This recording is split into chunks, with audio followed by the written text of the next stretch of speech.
Welcome to this lecture. आज हम इस लेक्चर में रेनेसा क्या है उसको डिस्कस करेंगे। रेनेसा एक युग है, तब स्टार्ट हुआ। तो देखते हैं what is renaissance. Renaissance is perhaps the greatest movement in the history of mankind. मानव जाति के इतिहास में एक सबसे बड़ा जो आंदोलन कह सकते हैं, एक सबसे बड़ा जो क्षण है, वो कि एक रेनेसा के रूप में आया। It was the death of medievalism in the middle of the 15th century. 15वीं शताब्दी के मध्य एक मिडिवलिस्ट, एक मध्य युग था और उसका अंत हो गया था। That a new spirit of Renaissance took birth, और वहीं पर जब उसका मिडिवलिज्म का अंत हुआ तो उसी वहीं पर एक नई स्पिरिट जागृत हुई थी रेनेसा के नाम से, और वही रेनेसा का जन्म भी कहा जाता है। अकॉर्डिंग टू हिस्टोरिकल रिकॉर्ड, अगर हम ऐतिहासिक रिकॉर्ड को उठाकर देखें, renaissance begin with the conquest of Constantinople by the Turkeys on May 29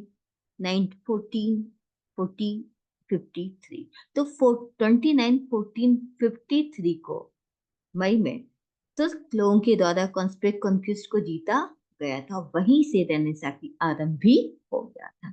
जब 1453 में जो जो तुर्की लोग जब वहां पर आए थे, तो वहां उन्होंने कॉन्स्टेंटिनोपल एक विजय हासिल की थी, और वहीं से हमारी रेनेसा का आरंभ हो चुका था। The result was the fall of the Eastern Roman Empire.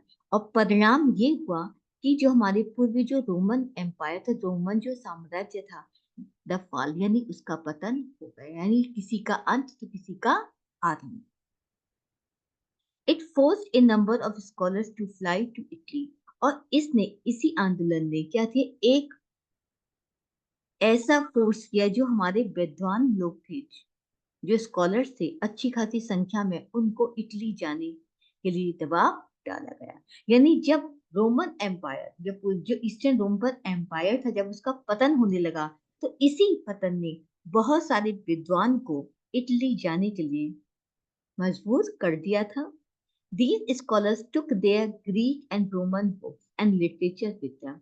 और यही जो विद्वान लोग थे, इन्होंने अपने साथ ग्रीक, यूनानी एंड रोमन बुक्स और रोमन की किताबों को एंड साहित्य को अपने साथ ले लिया था। यानी वो अकेले नहीं गए थे, क्योंकि ये विद्वान लोग थे, तो ये अपने साथ ग्रीक और रोमन लिटरेचर को भी साथ में लेकर गए थे इटली में। It encouraged Italian scholars to develop their time in the study of these books and literature.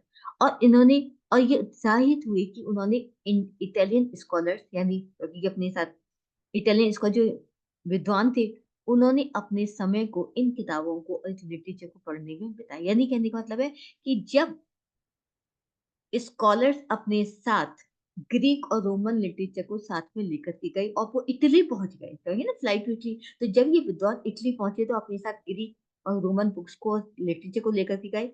तो वहां पर जो इटली के अंदर जो विद्वान थे, उन्होंने अपने समय को इन सभी किताबों को, साहित्य को पढ़ने में लगा दिया। तो इस तरीके से इटालियन जो स्कॉलर थे, उनको भी रोमन और ग्रीक लिटरेचर को पढ़ने का मौका मिला और उसका प्रभाव भी उनके ऊपर पड़ा।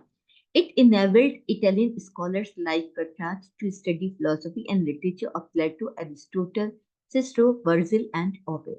इस तरीके से जो इटालियन स्कॉलर्स थे, जैसे कि पेट्रार्च हुई, बेटा टू स्टडी, इनको फिलोसफी का अध्ययन करने का मौका मिला, लिटरेचर भी पढ़ने का मौका मिला, प्लेटो की, एरिस्टोटल की, सिस्रो, वर्जिल एंड ओविड। तो इस तरीके से इनको, इन सभी लोगों का, इन सभी विद्वान का लिटरेचर पढ़ने को इटालियन स्कॉलर को मौका मिला, जिनमें की पेट्रार्च प्रमुख थे।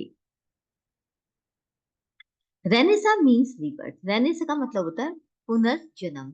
It was the rebirth of classical learning of ancient Greek and Roman writer.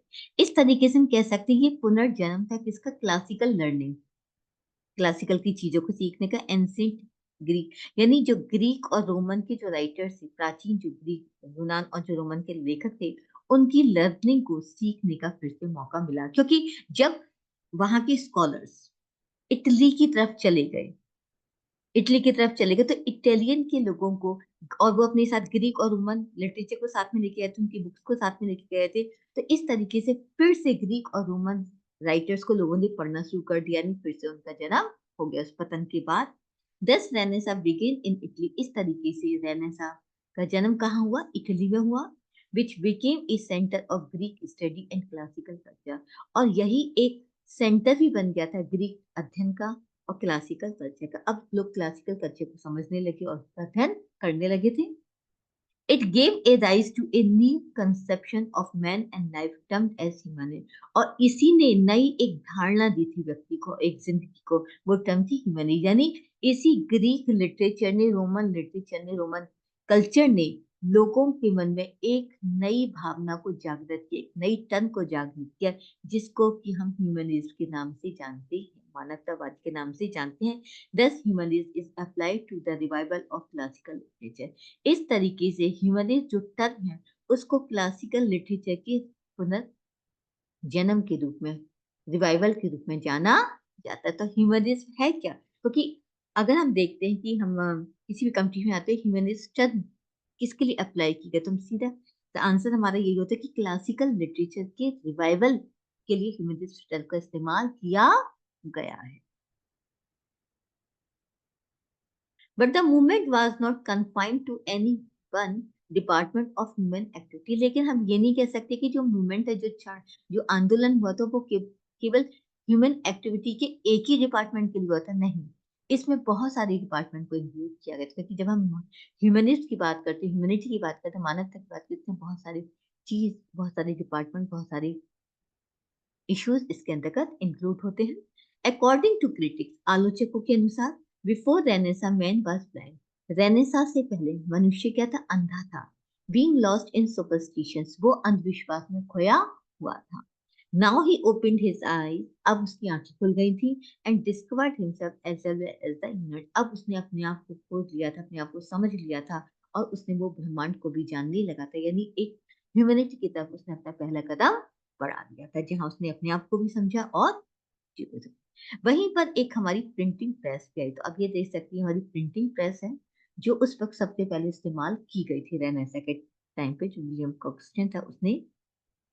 The invention of printing took place in Germany, अब जर्मनी में वहां पर एक प्रिंटिंग प्रेस का आविष्कार हुआ था। It contributed in lot to the spread of classical learning and influence of humanism. अब क्योंकि लोगों को स्टडी, लोग ग्रीक लिटरेचर को, रोमन लिटरेचर को पढ़ने में इंटरेस्टेड थे, तो वहां पर उसी वक्त एक प्रिंटिंग प्रेस का आविष्कार भी हुआ जर्मनी में, और इसने बहुत सारी क्लासिकल लर्निंग और जो ह्यूमनिस्ट का जो प्रभाव था उसको स्प्रेड कर दिया। क्योंकि जब प्रिंटिंग प्रेस आ गई, वहां पर जब प्रिंटिंग प्रेस आ गई, तो जो लिटरेचर था वहां से वो प्रिंट होने लगा और लोगों तक ज्यादा से ज्यादा पहुंचने लगा। इस तरीके से क्लासिकल लर्निंग का प्रभाव तक देखने को मिला, और ह्यूमनिज्म का भी प्रभाव लोगों पर हमें देखने को मिला, क्योंकि जब लोगों ने उनको पढ़ना शुरू किया तो इस तरीके से क्लासिकल लर्निंग का को स्प्रेड, उसका विस्तार हो गया।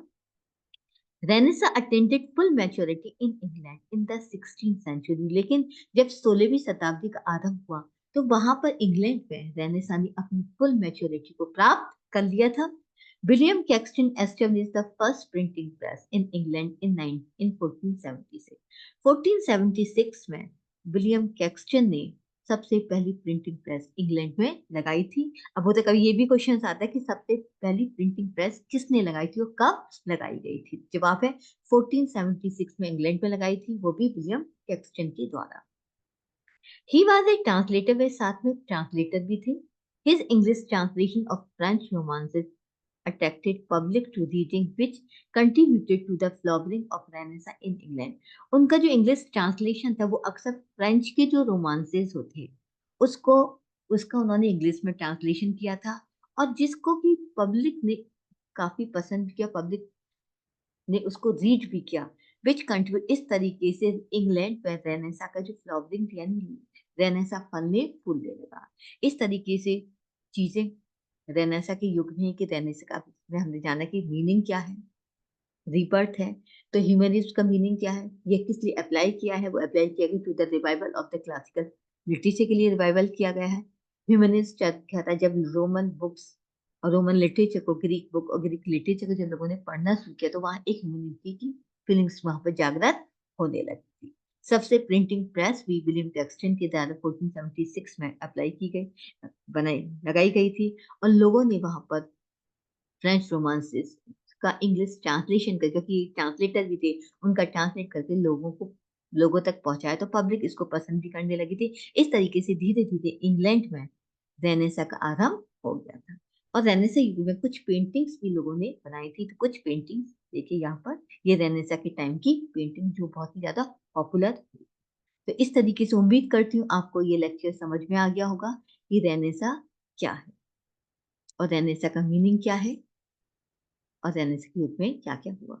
So thank you very much. Please like और सब्सक्राइब करना ना भूलें।